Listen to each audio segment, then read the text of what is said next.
okay. We don't need too many pieces for this little gift card holder, which is fantastic. So really we just need 2 pieces of cardstock that are 8 1/4 by 5 inches. Then we need 1 piece that is 4 5/8 by 8 1/4, and I'll show you what scoring needs to happen on these pieces. Basically, this is to build the body of the box. You do need extra pieces to decorate it, but you can decorate it however you like. So first of all, I'll start with the 2 pieces that are 8 1/4 by 5 inches. They get scored in exactly the same way except for 1 score line. So let me show you how that scoring happens. So you're going to place your piece of cardstock in so that the long edge is at the top, and you're going to make a couple of score lines. You're going to firstly score at 3 1/2 inches, 4 inches, at 7 1/2, and then at 8 inches. So that's how you're going to score the 1 piece of cardstock. You score the second one exactly the same, and I'll show you here. I've done that: 3 1/2, 4, 7 1/2, and 8.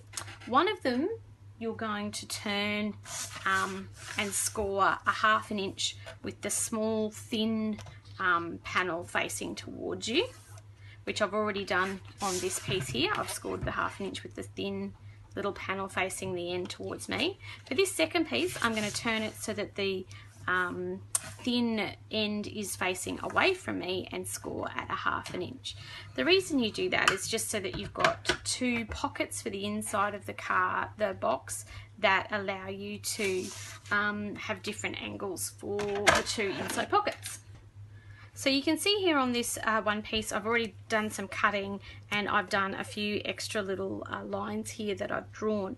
Basically what you want to do is on the end that's got the little 1/4 inch and the 1/2 inch, you're going to take a ruler and measure up 2 inches, and then you're going to draw a line straight across to cut off those pieces, plus an angled corner on the front edge. Same principle applies with this one that I've just scored with you, except that the panel is obviously going to be, the narrow panel is going to be on the, well, it's on the left hand side in this one, because you want the 1/2 inch at the bottom. So grab a ruler and I'll show you exactly what to do. You're going to come up 2 inches, and don't panic about putting pencil lines on this, because 1 is the pencil lines will be cut away, and 2, this is the inside of the pocket, so you don't really see it. So then you're going to take from where you've done that pencil line to the top of this first fold or score line that you've got here. You're also going to take 2 inches here, and I'm measuring 2 inches from the 1/2 inch line. I should have probably mentioned that, so you know that it's 2 inches from the bottom fold line here. And you're also going to cut that piece away. So these little panels are all rubbish. So you've got 2 pockets that look a mirror image of each other.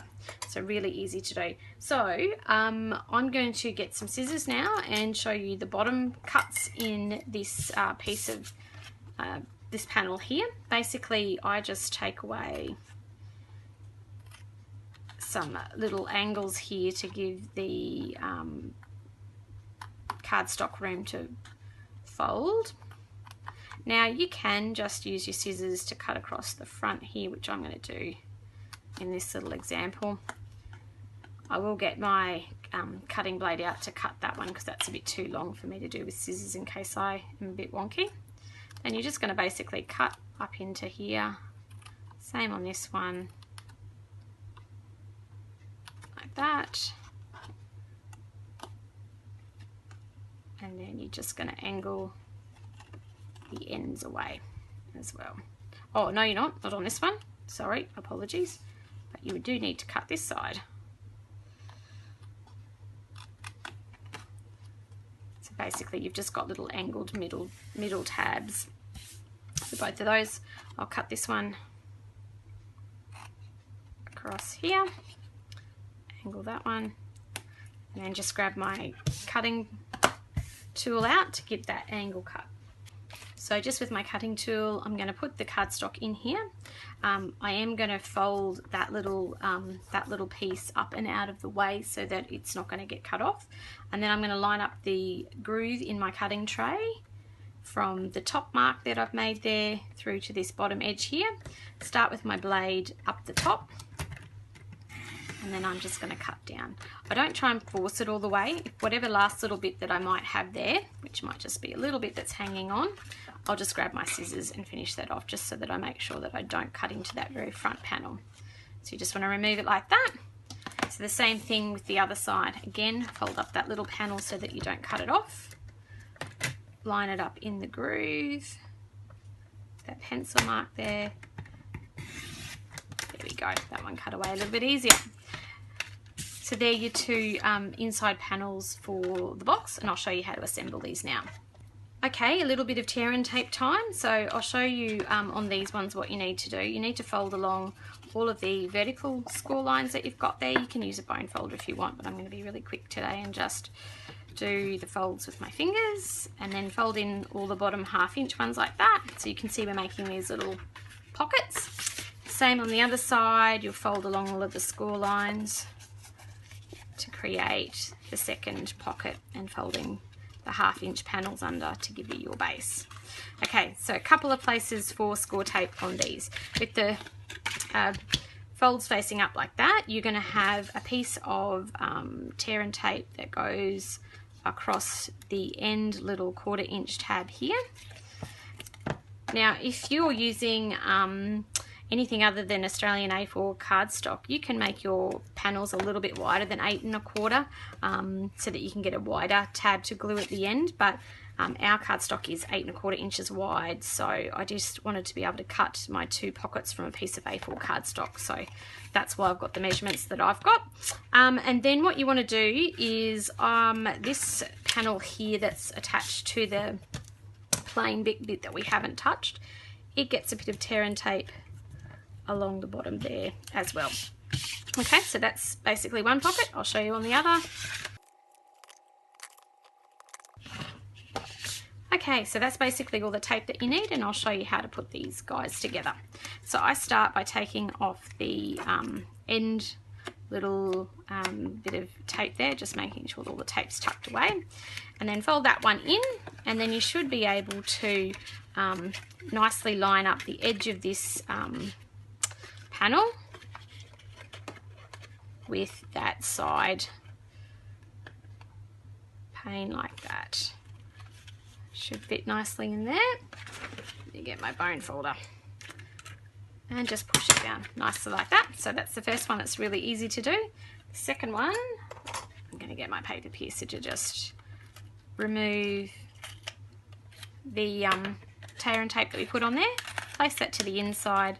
Put the 2 tabs, the 2 side tabs down, and then fold that last tab down, and you've got one little pocket, little library pocket like that.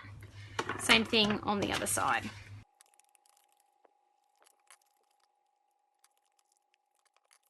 So essentially now you have 2 little pockets here that you're going to attach to an inside cover. So the inside cover is that other piece of cardstock that I showed at the start, which is just 4 5/8 of an inch by 8 1/4 inches. Again, just another easy measure for me to have it out of an A4 piece of cardstock.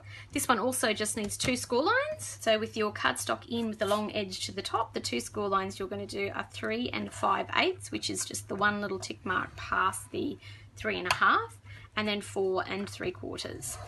So that's the only 2 score lines that you need. So all you've got to do is fold along those 2 score lines that you've got. Basically that's your cover for your two pockets. They go inside here and here. To attach them, I just use Tombow glue so that I can position them.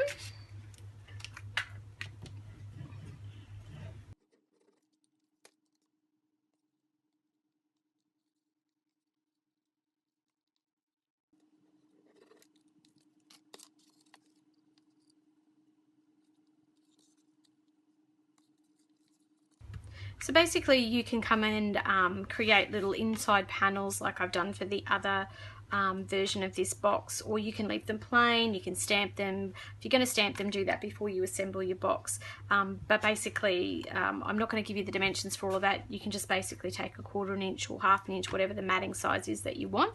I will pop the cards in here. So I'm just going to pop some little note cards into this. Now I have designed this holder to hold the envelopes as well. I haven't made any envelopes with this little set, but you don't have to make envelopes. The little note cards fit in just as nice.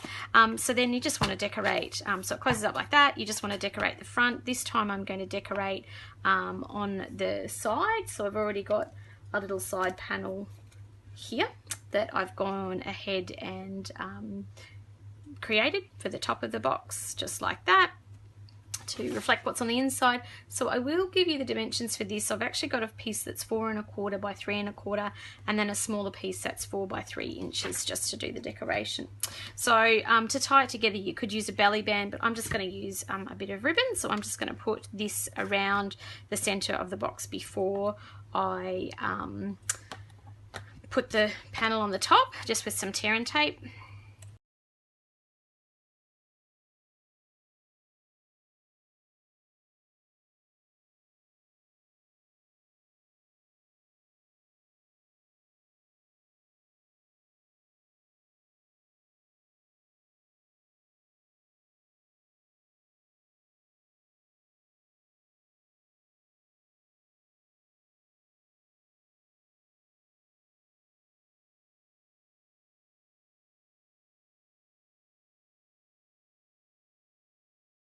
So now all that's left to do is put the top on the box, just like that. Now when I turn this over, you're going to see the secret to how I use up some of my leftover designer series paper to create a backing so I can do my multicolored border.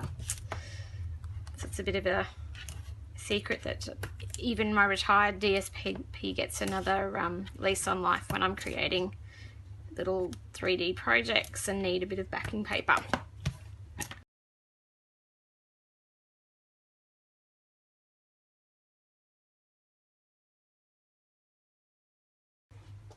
Alright guys, I hope you enjoyed that one. So that's just a little card keeper for the notes, note cards, and that's the first version that you also saw. So one is on the side and one is upright. Doesn't really matter how you do them. Cards by themselves or cards and envelopes are great little keepers and a great way to give someone a set of lovely Stampin' Up! Note cards. Alright, hope you enjoy that one guys. Bye.